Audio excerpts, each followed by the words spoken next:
yesterday we got news that we can start. We're going to start November 25th. Um, it was a bunch of news of nothing really, because we don't know, we can't really move, we can't proceed. We don't know what our testing protocols will be as far as the conference concerns. And so not 100% sure when we start conference play. Right now, the date is December 31st. So, and we don't know what other schools are doing. So I think it's going to take probably another week and a half for conferences to come out and say, okay, this is our protocol. And then we'll be able to know who we can play, who we need to move, and that kind of stuff. So, but we are excited about the 12 hours starting next week. I'm excited about our team. They're just a fun group overall. Parrish, you want to get started? Yeah. There's so much change for you with this roster. What have you been able to learn in I guess the 4 hours a week that you've been able to have them on the floor? Yeah, I mean, we just have better talent. I can tell you that. We're more talented. This group has the DNA of what we want to build the program with.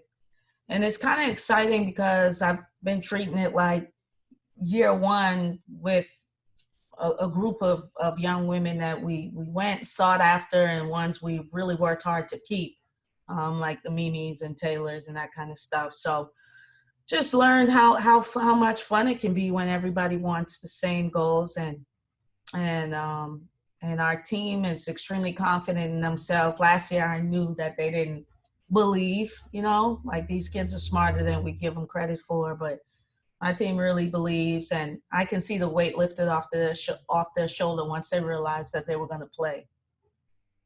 Has there been anything, I know it's way, way early, but has there been any sort of, have roles been established or ideas about playing rotations, things like that, or is that still way, way out in front? Yeah, I mean, it's still way out in front. If I could choose every day, I'll probably have a new group. They've been competing at a high level. There are a couple positions that are locked in for me right now, but I think it would be premature for me to say. But they've had days where they've looked really well. I know our transfer, Shakira Austin, sometimes I'm like, oh, we'll just let her sit out and wait until the following year. And then other times I'm like, we need this girl right now. So just really excited about her, even though she is going to sit out. And, our newcomers are just they've really elevated the level of play. Like if you come and see us, you would tell right away that we're a different team this year. Did you guys apply for a waiver for Shakira? We didn't. We had a conversation with her, and we talked about the pros and cons, and she decided that she really wanted to use this year to work on her craft. And at the time when we talked about it, we weren't sure we were going to have a full season. And that's a kid, like we're going to want her for every game, and now we're taking a chance because after next year, she'll be draft eligible. And I mean, she's a pro. So, we just gonna have to cross our fingers and see what happens. I mean, after this coming year, 2021, she'll be drafted? The following year, she'll have one. Yeah. Okay. Mm-hmm. Yeah, but she claims that she wants to finish it out with us for 2 years, even after her redshirt year, because she has some pretty lofty goals for herself as well, as far as what she wants to do. Like, I think she knows that she has a chance to be drafted, but where she wants to go in the draft, she has her own goals and ideas of what that looks like and what work needs to be done for her to get there. Thank you. David, welcome back. You're up. Yeah, thanks. And hey, Coach, I just got your text. I've been like, where are you? I didn't. I'm right here. My gallery, I couldn't see. Nate, what's up? I was like, I couldn't see people, so I didn't know like who was on. Welcome back. Hey, my first question. Thank you. My first question for you is, What can you tell us about the health of Sarah and how she's come back from that knee injury? Sarah looks Sarah looks great. She's like 3 weeks out from being completely cleared for full contact. Matter of fact, she was just in here. I mean, she's positive. She feels good. She's running, jumping. She looks really good, and so we're excited about having her back. And now just trying to figure out, for me, I didn't realize, like, oh man, Sarah's really going to be back. After an ACL, you don't know how they're going to come along. Like, are they going to be, slow? Are they going to be afraid? And she's none of that. So now our conversations is, where does Sarah fit with the roster that we have now, and as far as playing time is concerned, and all of that. So she looks great. With all the new faces that you're going to have on the floor this year, what about chemistry? How concerned are you about chemistry and how quickly that develops? Well, I'll tell you, one positive thing that we got out of COVID was that we were able to spend a lot of time just with each other in an isolated space, whether it was on Zoom, and then when they got on campus, they've really been spending a lot of time with each other. So for me, I mean, the vibe and what I'm hearing from the players, the chemistry has been unreal. Like, they've really been spending a lot of time with each other off the court, and we hope that it translates on the court. I think it'll be a process as far as on the court, where they're figuring that out, their roles, where they fit. This is the most that I've had a team here play open gym and really do stuff outside of the time that we're allotted. And hopefully it pays off. But that will be something that we'll be able to develop as time goes on.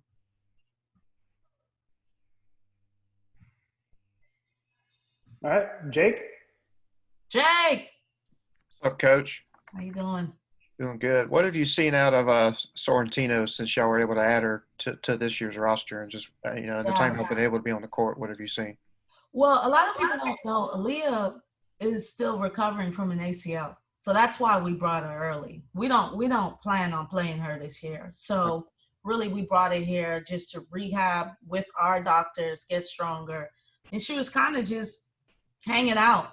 She already had her credits. She was taking college courses. And I said, hey, can you graduate? And in 48 hours, the girl sent me a picture with a cap and gown. So she came up, and she's really been hanging out. Now, she's impacted us because Sorrentino, I don't think I've coached a player like her. I mean, this kid is an ultimate winner team player. Just the way she handles things, approaches things. I mean, I'm just really blown away. So she has impacted us from just her presence and her voice immediately, and she's not even playing this year. And from a freshman, it's pretty unique, but all of the players love her. And, she tells me, she said, Coach, my court is my happy place. So, I mean, and she like really means it. Like, she's the type I have to say, listen, like, shut it down, like, she's going to do more. And sometimes she tries to push it, but with our medical team, she's restricted. And if anything, she's probably upset now because she wants to be able to do certain things, but we just have to be patient and allow her to come back and be healthy, because she's going to help us.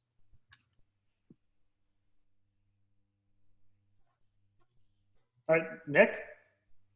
Yeah, Coach, we talked to Kermit a lot yesterday about just how complicated this scheduling season is. Can you talk us through what you're expecting in the non-conference, how many games you're trying to play? Is there a tournament you're trying to do? Just how many balls are in the air right now? Yeah. Well, we're supposed to be going to Central Florida to play in the tournament the 28th and 29th. So if the testing works out for all of us, we'll be in Orlando. Down there in their deal. And I think at the time it was IUPUI and Mercer that were in the event, but I don't know if that's going to remain the same. So we're like keeping our options open, because there are a lot of different bubble events that are coming out now that they know when we're going to start. We do feel confident about our Big 12 challenge versus Kansas. And so I'm excited about that. Thank God. And they come here. And we've reached out to Memphis just in case. You know, we don't mind getting a home and home with them, and we usually scrimmage them before the season, but trying to see if we can't go to George Mason, or you know, that we'll be able to play a game in a closer radius. So it's really a cluster right now. We're just trying to figure it out.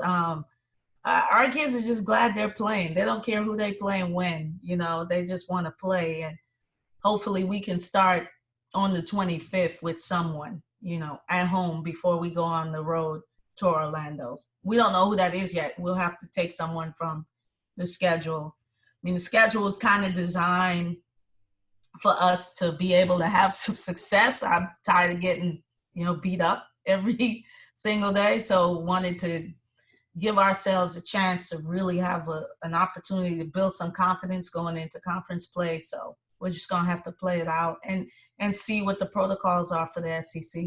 With those bubble tournaments you're talking about, is it kind of like being recruited, being on the other side of it, where people are calling Yes.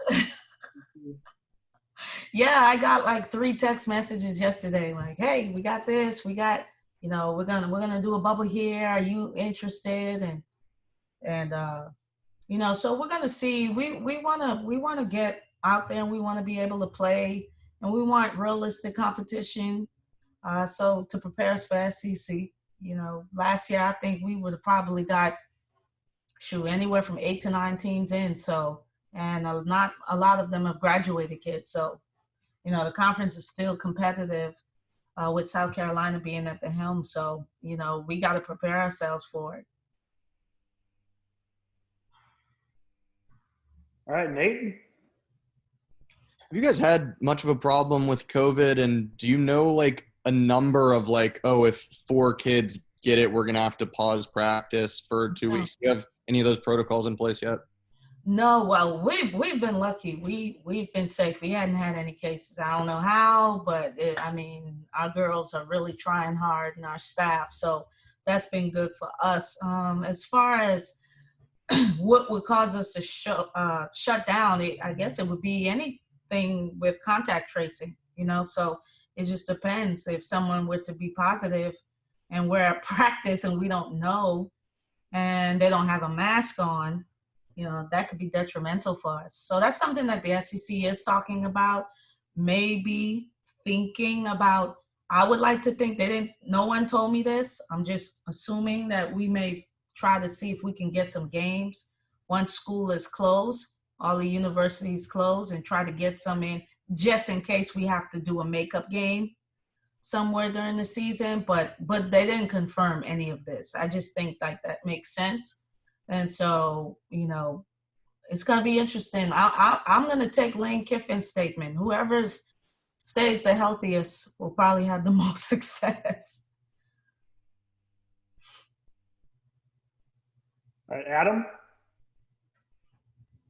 Coach, could you talk a bit about this, how Mimi Reed, how she's looking this year, going into this year? Yeah, Mimi has been incredible. You know, I mean, experience, that's what experience does. You know, here's a kid that played almost every minute of every game for 2 years. So she looks very polished, under control, very confident, has taken on a leadership role. Our team wants to follow her. I mean, she's really in a good space. And, man, she's probably in the best shape of her life. So a lot of people don't know, a lot of our girls didn't leave during the pandemic because they live off campus. So they stayed and found a way to, like, work out outside, run. And so they've just been, like, investing in their bodies. And, I mean, she looks great, you know, so I'm really excited. Like this would be the time I would want you guys to see us because from an eye test, I think you all will be, you know, surprised with the size, the length, the athleticism, the fact that I have a 6'5" that can bring the ball up the floor, shoot the three, get to the rack.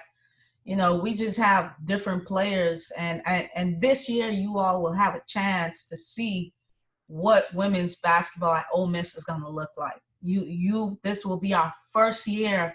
You'll see how we're going to defend. You're going to see the type of pace we want to play and the type of players we want in the program. This is the year. Nick? You talked a lot last year about how good Donetta was looking when she couldn't play. Now that she can, just have you seen the attitude shift where now she's fully ready to go? Yeah, I mean, I pray every night for her health because she's a stud. She's really good. She has taken the off season seriously. You know, I think we talked to her about, okay, now you're getting ready to play. We want you to be in playing shape. I mean, she came back. She was one of the players that came back in shape. Like if we had started the game when they came back, she would have been ready to play at least 30 minutes. So she's been looking really good, extremely confident, has been waiting on this moment. And she's going to cause a lot of problems for teams. I mean, she's really good. I think a lot of people get excited when they see the 5-star next to Maddie Scott's name or anything like that. But how is she acclimated, not just being the highly recruited, now kind of being a college athlete? Yeah, I mean, when you see her in a workout or in practice, when she walks in the gym, you know, like that's Madison Scott. Like if you had never seen her and she were to walk in the gym, you're like, okay, that's probably the All-American. And so she's extremely talented. At the same time, she's a freshman, but she's not your average freshman. Like she competes, she has her goals. You know, I did a thing the other day with them and I said, hey, everybody give me your starting five. If we play tomorrow, what's your starting five? And so she waited like 2 days and then she said, Coach, how many people put me in the starting five? And I forget if it was 10 people, I said, you know, I think 7. And she goes, well, who are the 3 that didn't put me in the starting five? And I'm like, why does it matter? She said, oh, no, I just want to know because I need to be able to show them, you know, what it is. Her transition will be just adjusting to the open style of play, the fact everyone wants the freedom and then they get it. They don't know what to do with it. So just figuring out, you know, what her role is. She always, am I a post or I'm a guard? I'm like, you're on the court, like, you know, and we're going to put you, I don't know what you are. Like you're a basketball player. It's positionless. So just her trying to get through all of that. But we've been pushing her and she has goals and expectations. And you all enjoy watching her develop. I mean, she's a special talent. Reminds you of like Simone Augustus from LSU. So is she in the starting 5? No comment. Because I may retweet this and I don't want anybody looking into stuff, you know? She's competing for it, I'll tell you that. Her and, you know, all the freshmen have been competing. I've really been surprised how competitive they are and their goals and what they want to accomplish. You know, they're not intimidated at all by the upperclassmen. Obviously, it's a level of respect, but the competitive nature of this group is ridiculous in a good way.